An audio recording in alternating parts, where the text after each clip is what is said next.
now let's create the animation for our shield. So to do that, we're going to click on our shield, and let's go ahead and select it in the hierarchy view. Hop over to your animation window, and let's go ahead and hit create. Now, if you accidentally closed out your animation window, you can simply get it back by going to Window, Animation, and it will pop up, and you can drag it next to your game view. So let's, while the shields is selected, hit create, and we're going to call this shields_anim. Let's see, shields anim, and go ahead and put it in your animations folder. Okay. With that selected, with the shields game object selected in the hierarchy, find your shields, your player_shields sprite folder, and let's drag frames 0 through 15 directly into the animation view. You'll get a line that looks like this, which is all of our keyframes, and you can go ahead and simulate it. And you'll be able to see it in the inspector as well if you turn the game object on.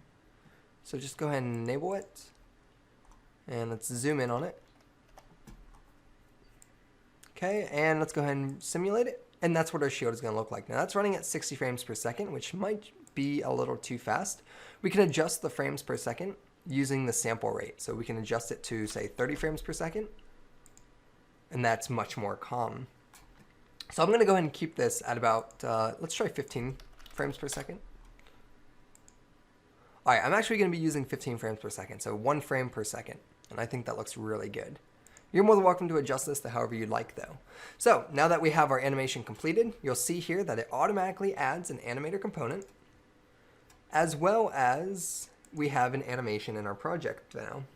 So hop back over to your game view. Let's go ahead and turn off our shields game object. And hopefully, when we enable our shields, this should just automatically work. And there you go. It's animating. Let's go ahead and turn the shields off. And let's go ahead and add another shields power up in there to test this out. So we'll go ahead and drag that. And there you go. Simple as that. We have an animated shield. And as you can see, our game is totally coming to life now. Alrighty guys, I'll see you in the next section.